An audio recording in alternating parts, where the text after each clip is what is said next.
إلى حضرة النبي سيدنا محمد صلى الله عليه وسلم وآله الكرام وأصحابه العنظام وإلى مشايخنا والمسلمين أجمعين، خصوصا إلى والدينا وأولادنا وأسراتنا وقرابتنا أجمعين، وخصوصا إلى حاجاتنا ومقصودنا وخصوصا إلى سيدنا الشيخ محمد عمرو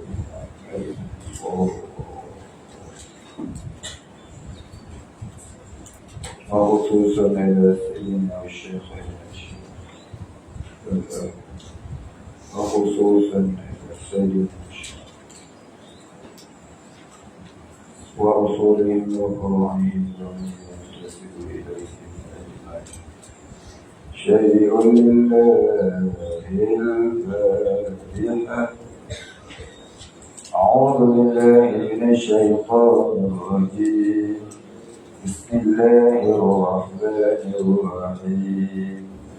الحمد لله رب العالمين الرحمن الرحيم مالك يوم الدين. إياك نعبد وإياك نستعين. اهدنا الصراط المستقيم صراط الذين أنعمت عليهم غير المغضوب عليهم ولا الضالين.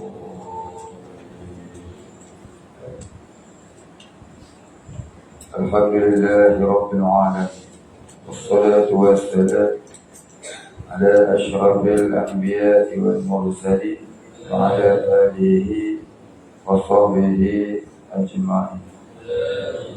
رب اشرح لي صدري ويسر لي أمري واحلل عقدة من لساني يفقه قولي.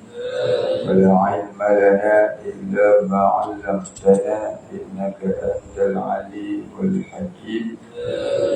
رضينا بالله ربا وبالإسلام دينا بمحمد نبيا ورسولا. اللهم اجعلنا من المتقين. اللهم أحينا بحياة العلماء وأمتنا بموت الشهداء. آمين يا رب العالمين.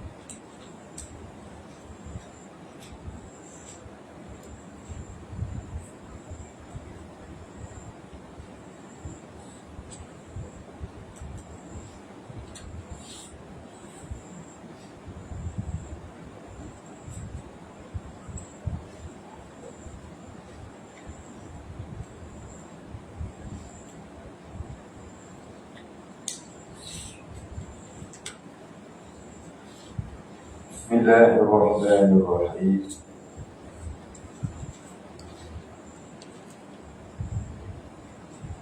قال المصنف والمعلم رحمه الله تعالى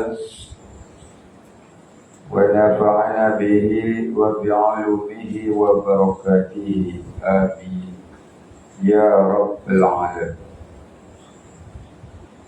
قال المصنف faslun ay hadza faslun, ini suatu penceraian.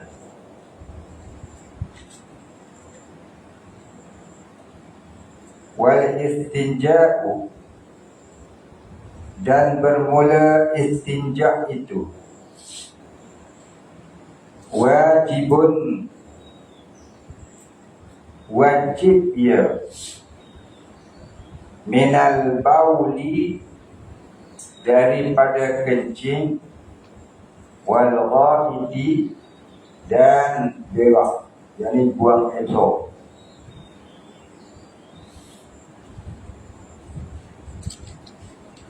Maknanya kalau kencing berak tak basuh dosa.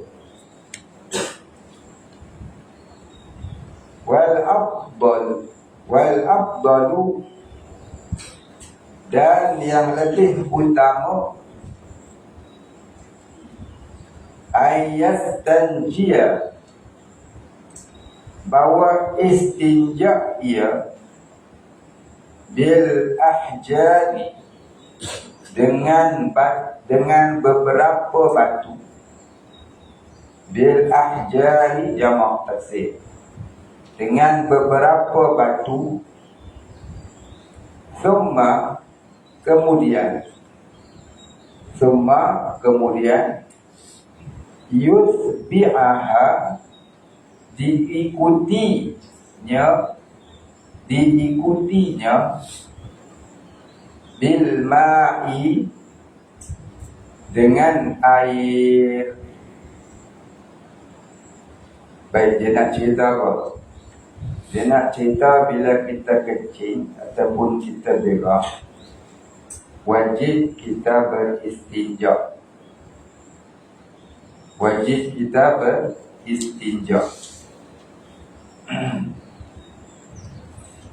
Apa dia istinja? Istinja itu ialah membersihkan tempat keluar najis dengan air yang bersih, iaitu air mutlak. Habis dikatakan. Lepas tu dia nak cerita wal afdalu, dan sebaik-baiknya ataupun yang afdalnya, ayyastanjia, bahawa istinja bil ahjari, dengan beberapa batu. Baik. Dalam kitab fiqh yang besar-besar, dia tulis istinja dengan batu tu dinamakan istijmar. Alif sin ta jim mim alif ra. Alif sin ta jim mim alif ra. Istijmar. Istijmar ni maknanya membersihkan tempat keluar najis, sama ada kubul, iaitu tempat kencing, tempat lubang keluar kencing,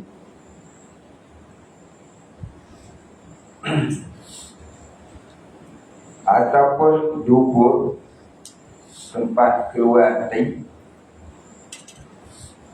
dengan batu,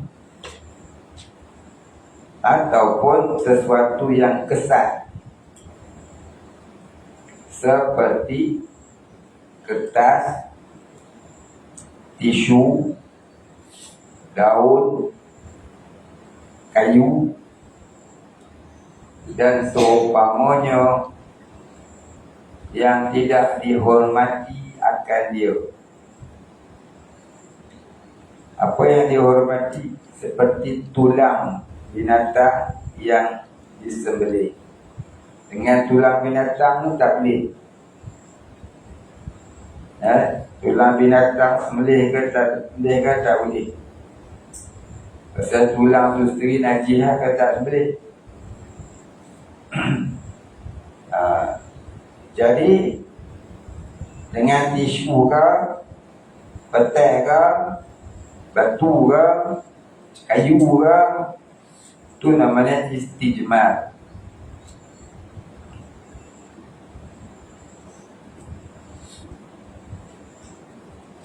Summa yutbi'aha bil ma'i, kemudian diikutinya,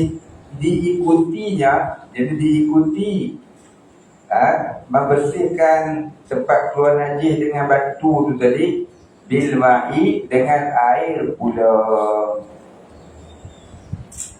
Basuh dengan air tu namanya istinja. Basuh dengan batu tu namanya istijmar. Maka yang afdal kita istijmar kemudian istinja. Itu yang afdal. Yang afdal kita istijmar dulu kemudian baru istinja. Kalau kita tak istinja, istijmar saja boleh tak?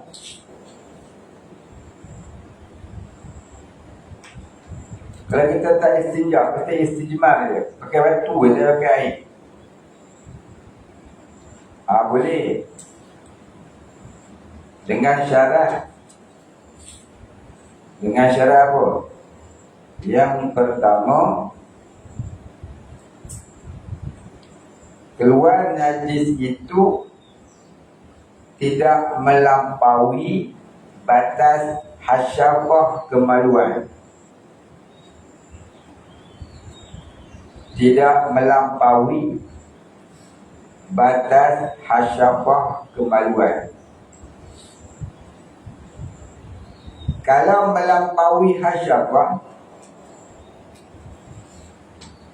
apa maksud melampaui hasyafah? Iaitu seperti meleleh hingga terkena kulit,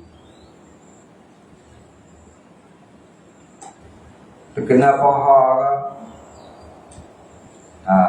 Maka paha yang kena najis tadi, punggung yang kena najis tadi wajib dibasuh dengan air. Tak boleh dengan hanya lap dengan batu atau tisu atau kertas atau sebagainya. Faham? Siapa tak faham katnya? Faham semua berbui.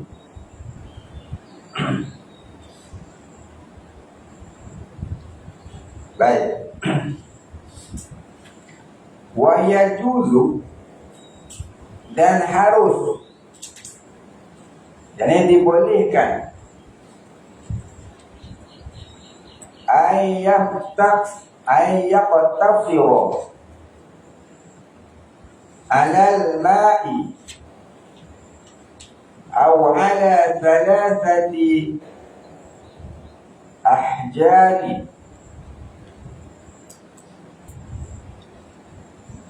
yunaqi bihinnal mahalla. Baik, dia kata wa yajuzu, dan boleh ataupun dan harus ayyaqtafiru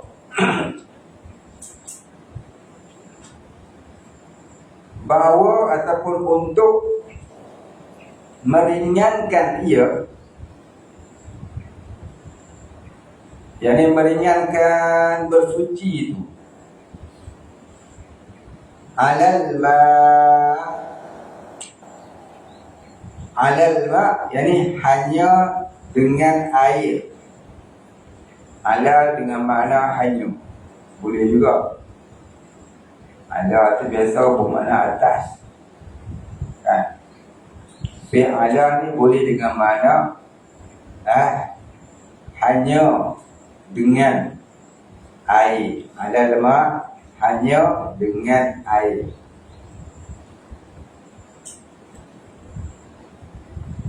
Maknanya kalau kita tidak mahu istijmar, kita terus guna istinja.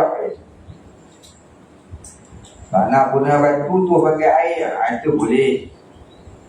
Cuma nak kata meringkaskan bersuci. Wa yajuzu ayyaqtasira, tu kata harus meringkaskan bersuci itu dengan hanya menggunakan air, membasuh dengan air. Tak pakai batu. Pakai batu, pakai pula air itu afdal.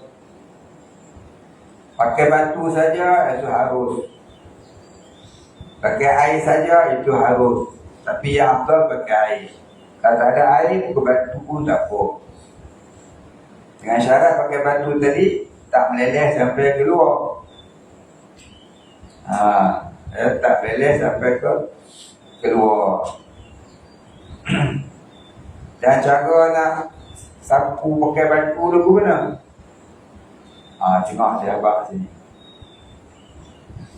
Awalnya ataupun awalnya ataupun hanya dengan tanah sati 3 ahjarin 3 biji batu 3 biji batu ataupun 3 bucu batu yang sebiji. Batu tu ada sebiji je. Mana? Ni batu ni. Ni batu ni. Tak ni. Kau tak kena ni batu. Tertrek saya tengok. Ni macam ni. Dia kata 3 biji batu. Maknanya kalau sebiji batu ada 3 penjuru pun tak apa dah. Dia jatuh. Ni satu 3 tak apa dah. Dengan syarat yang pertama tu tak cuci lagi, yang kedua pun tak cuci lagi, yang ketiga tu cuci yang cukup. Kalau yang pertama tak cuci, yang kedua tak cuci, yang ketiga pun tak cuci, wajib ambil cari lain pula. Ambil pula batu lain. Lagi cuci. Ni batu ni. Cuci juga. Lagi cuci. Apa lagi? Satu lagi. Pucuk ni pula. Pucuk ni pula. Baru bersih sedap. Baru kira sekali. Cuci lagi. Cuci 5 kali baru bersih. Sunatnya 3 kali. 3 kali. 3 kali itu sunat kalau dah suci. Kalau tak suci 11 kali baru suci. 11 kali itu belum bukiah sekali. Coba.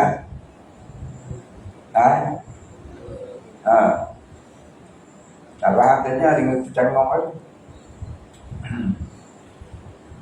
Baik, begitu juga kalau dengan kertas, dengan tisu. Ambil tisu satu. Jangan gini gitu ya. Jadi tinggal gitu atau tak kira lagi. Buku buah atas. Bulung sikit, buku dalam pula. Ada lagi. Buang. Ada lagi. Buang. 7 kali baru tak ada. 7 kali itu biar baru nama 1. Maka tambah lagi 2. Jadi 3. Itu kata 3 biji batu. Yunaqi bihinnal mahalla. Yunaqi membersihkan, bihinna dengannya, al mahalla tempat keluar. Yunaqi membersihkan, bihinna dengannya.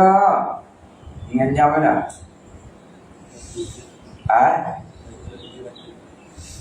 Salah sati ahjari, dengannya, dengan 3 batu itu. Membersihkan dengannya, ini dengan 3 batu itu, al-mahalla tempat, itu tempat keluar najis. Mahal itu tempat. Mahallun maknanya tempat, iaitu tempat keluar najis. Jadi kita nak bacanya, dan harus bahawa meringkaskan bersuci itu dengan hanya menggunakan air, atau hanya bersuci itu dengan 3 biji batu. Membersihkan dengannya, dengan 3 biji batu itu, al-mahalla tempat keluar najis. Tempat keluar najis tu. Kalau tempat meleleh najis tak boleh dengan batu. Tu kata mahalla tu mana tempat keluar najis. sama ada hasyafah dubur atau hasyafah kubul. Kalau meleleh tak boleh pakai batu tu, wajib dengan air.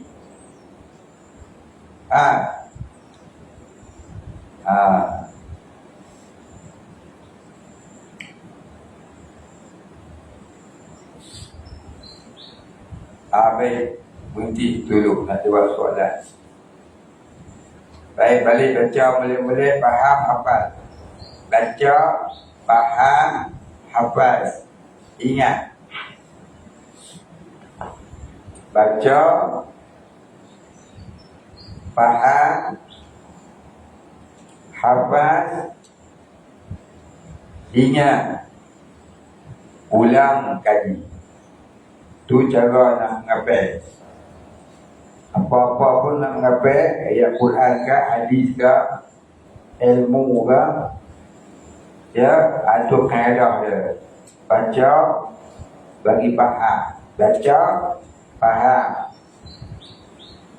hafal, ingat, kemudian ulang. Diulang-ulang selalu. Jangan dah hafal, lepas tu itu hafal hak lain pula, hak mari dah tanya. Tu tak jadi.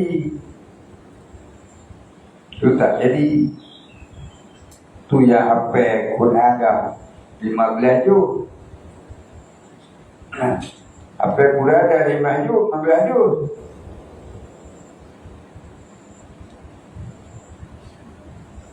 Lepas tu tanya, ulaikal ladzina ishtaraw dhalalata bil huda. Tu surah apa? Ngengok. Kata hafal surah dari 15 juga. Pasal dia tak ulang. Dia hafal tinggi. Jadi macam tak menghafal juga. Baik.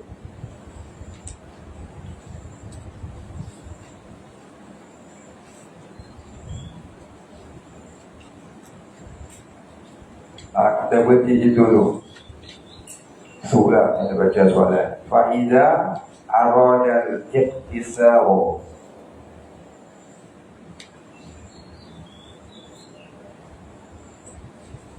Soalan yang pertama.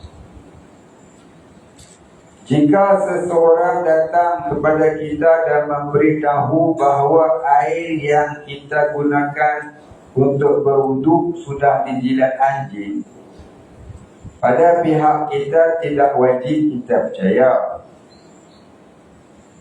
Tak wajib kita percaya. Tapi kalau kita rasa percaya, wajiblah kita sirtu. Sirtu tu, siapa tak tahu sirtu? Siapa tak tahu kat tangan sirtu apa dia? Siapa tahu? Baru dia cerita. Saya terus cerita sakat 3 orang. Saya tak akan ulang. Ngaji pada ingat tromen.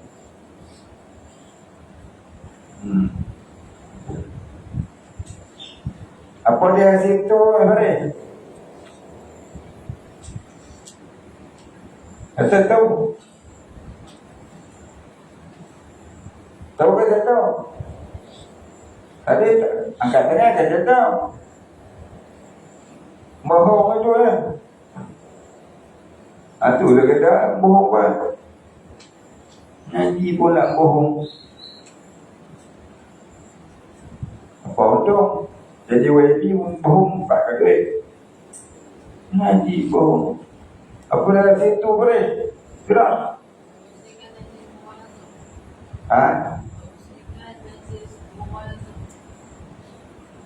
Apa dia?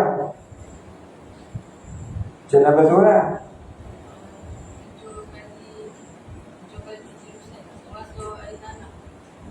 Itulah situ. Faham? Baik.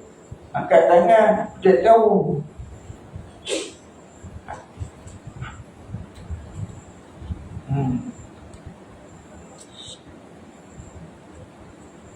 Baik, jadi kalau kita percaya cakap dia, ataupun kita zon cakap dia tu betul, wajib kita situ. Asalnya tak wajib percaya, tapi kalau kita percaya, ya, kita zon kuat percaya tu, maka wajib kita situ. Contohnya yang beritahu kat kita tu mak kita, yang cerita kat kita tu ayah kita. Orang tu boleh percaya dia tak bohong, takkan mak kita nak bohong. Ataupun sahabat qarib kita, dan dia tak pernah tipu kita. Ataupun orang yang boleh dipercayai. Contohnya orang tu jaga masjid, jaga surau, siap. Dia ambil air tu nak pergi kaji. Kita pun ambil bersuka dia, jangan guna air tu, jangan. Pasal apa bang? Air tu haji dah minum tadi, saya yang ambil air tu nak pergi haji minum. Tak percaya. Betul ke haji? Betul lah, saya siap ni, saya tahu lah, saya yang ambil air tu pergi haji. Haji pun lagi ya. Boleh percaya? Tengok muka dia macam siap sungguh lah. Nama dia nemtek lagi. Dolah siap. Tengok kan nama memang nama dolah siap. Nama siap, nama dolah. Kakak boleh percaya dekat dia? Kalau boleh percaya dan kita berzon cakap dia betul, kena sama. Kena situ. Yang kata tak wajib percaya, kalau kita tak kenal dia siapa? Tak kenal dia siapa? Barangkali dia nak tipu kita sebab dia nak ambil air tu basuh kita. Barangkali dia nak tipu kita pasal dia ambil air tu nak basuh baju dia. Lalu kita belah dia bawa balik rumah dia. Seperti itu dia. Itu ada dua keadaan. Baik, dia kata, adakah sama hukumnya jika air di dalam bagi sudah dimasuki bangkai tikus? Lalu orang berkata pada kita bahawa air itu sudah bernajis. Adakah tak wajib kita percaya juga? Sama lah hukum dia macam tadi. Kalau anjing boleh tak, kalau tikus mutawasitah. Anjing selekar lah. Tengok orang tu boleh percaya kan, tak boleh percaya. Tengok cai-buah percaya ke tak percaya. Tengok orangnya siapa. Yang pertama nak kita percaya tu orangnya siapa. Adakah orang tu ada gaya seorang yang dipercayai ataupun gaya seorang terberang main. Kalau dia tak tahu pun dia ngaku tahu, memang dia terberang lah. Lalu lagu tu. Baik. Soalan kedua, mengapakah air yang diambil dari perigi jika termasuk mustahmal? Kita boleh andaikan dengan garam. Sedangkan air diambil menggunakan gayung dari kolam tak boleh diandaikan. Adakah itu rusak? Siapa kata tak boleh? Yang ngaji tak faham.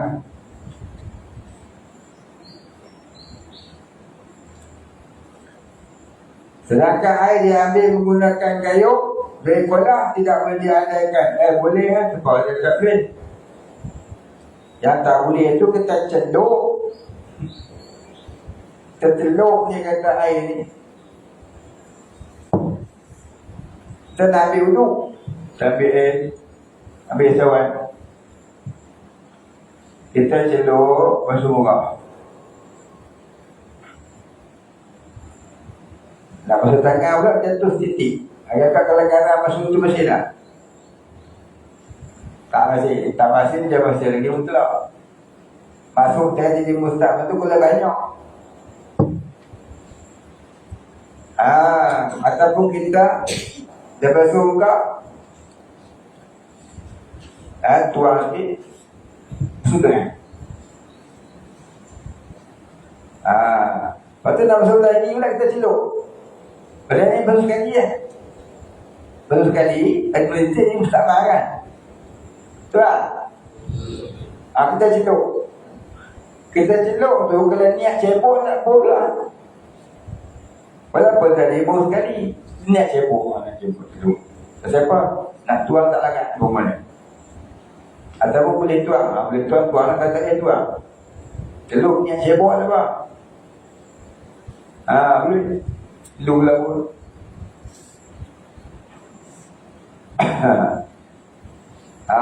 Niat sebagai cebok tak apa. Niat sebagai cebok tak apa. Boleh. Tapi kalau duduk tepi kolam macam tu, cebok air tak tepi kolam, celuk lah tu namanya kerja tak cerdik.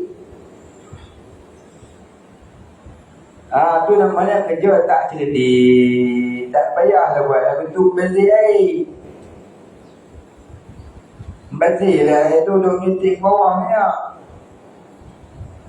Kalau nak tunjuk dia menjadi bekah tinggi, cebok buka tepi bola, celuk lah tu sungkak, celuk lagi sungkak, celuk lagi. Benar-benar apa tak nak pakai bazir air, celuk pula. Benar. Celuk lagi. Celuk lagi. Celuk lagi. Celuk lagi. Ambil pukul lah tu motor. Air dia bawa jatuh orang balik. Tu tak cerdik. Dia nak cerita kata boleh lah niat cebok. Tapi kerja lagu tu tak cerdik. Dia makna dia gini. Air ada cebok ya. Air ada cebok ya. Tak ada lah tempat dia, tak ada cebok tu je. Hang pun nak buat niat apa? Basuh dah buka 3 kali, tu tangan celuk. Tak mahu tak apa lah. Basuh. Tak mahu banyak kali dia pun tak cukup air lah. Bos kali cukup. Celuk, mustakmal lah. Mustakmal, tapi niat cebok tak apa. Niat cebok. Oh lagi. Habis lah, boleh. Bukala. Tinggal. Kaki, celuk dia. Taklah bazir air. Bazir air pun dia cebok tu ya. Buat dia bagi sikit lagi. Boleh buat sembahyang suara punya dulu pula. Tu cerita dia lagu tu. Bukan yang suruh hampir di kolam, cebok tak itu dia. Tu air dia dah keluar, dia dah cebok tadi 3,000. Tu kerja orang 3,000.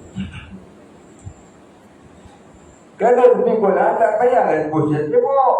Basuh kat bola lah air titik basuh bola boleh tak balik. Tangan celuk dia keluar taklah balik. Padahal tak boleh tuan. Taklah balik keluar. Kaki dengan kaki tak basuh dah cebok basuh kaki. Celuk tangan basuh kaki. Jadi basuh kaki kat 10 cebok sebelah.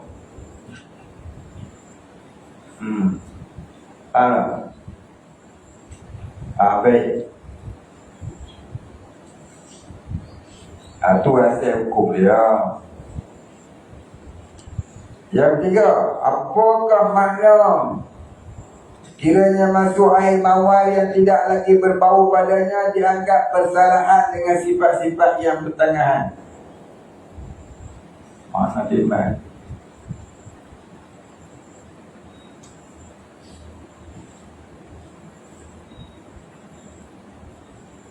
Dia nak cerita ini tak faham kita. Air mawar ni, kata ni air mawar ni. Ni air mawar. Biasa air mawar tu dia bau. Bau bunga mawar. Bunga mawar tu. Siapa tahu bunga mawar?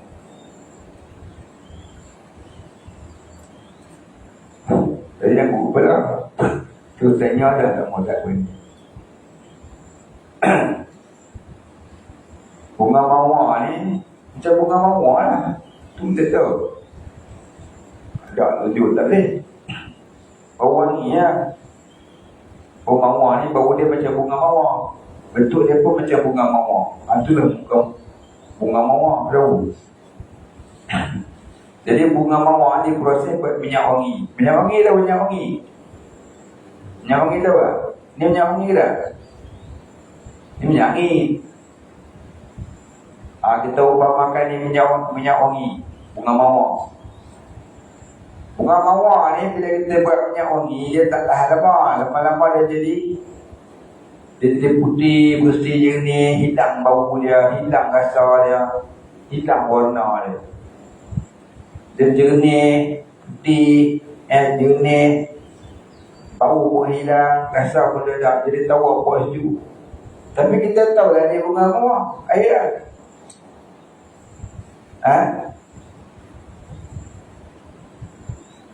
Kemudian kita ambil air cawan. Ambil air cawan. Ambil wudu. Mari kawan kita dia buka punya wangi yang dah tak ada bau, tak ada rasa, tak ada warna tadi, dia tuang. Bila dia tuang, kena ada bau apa? Tak ada bau apa? Ada kosong, tak ada bau apa? Lepas tu dia main. Dia kata nak apa tu? Lepas tu air tak boleh. Siapa? Tadi aku masukkan air mawar dalam tu. Tak tahu apa-apa. Nak air lama kita. Air lama. Bau pun hilang, rasa pun hilang, warna pun hilang. Maka boleh tak buat wudu? Padahal tak berubah bau, tak berubah rasa, tak berubah warna. Boleh tak buat wudu? Tak boleh. Tak boleh. Pasal air ni tak sampai 2 pola. Ya, masuk pula air mawar yang dianggap kalau dia masih tak hilang sifat minyak wangi dia, masuk dalam ni tak ubah tak bau dia? Ubah tak bau dia? Ubah tak rasa dia? Ubah tak rasa dia? Ubah. Kalau berubah, jadi tak jadi air mutlak, tak jadi air mutlak lah. Cuma tak ubah pasal lama. Kalau dia baru, ubah. Ubah. Maknanya tak jadi mutlak ada itu.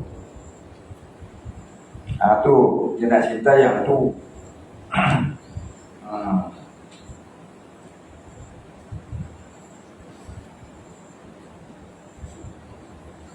Baik, habis. Faham? Soalan siapa soalan? Siapa punya soalan? Laki Pandai ke benar? Benar? Kalau tak faham tanya semula. Wallahu a'lam.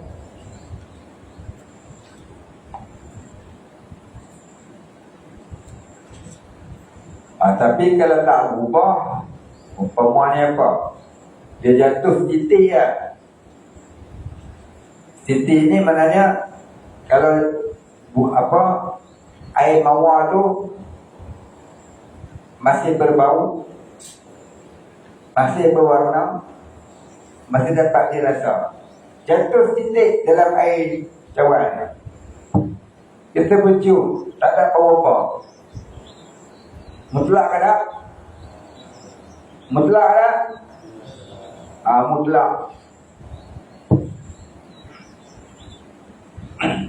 Tapi kalau masuk betul, tak bau, tak ada rasa, tak ada warna. Pasal apa? Pasal dia dah hilang bau. Maka dia diandaikan, ditakdirkan, diandaikan, kalau masih berbau, masih berwarna, masih ada rasa, kalau masuk dalam ni sebetul, ubah. Kalau ubah, itu dikatakan dia tak jadi air mutlak. Diandaikan kalau dia masih berbau. Faham tak? Siapa tak faham kat ni? Itu ya faham.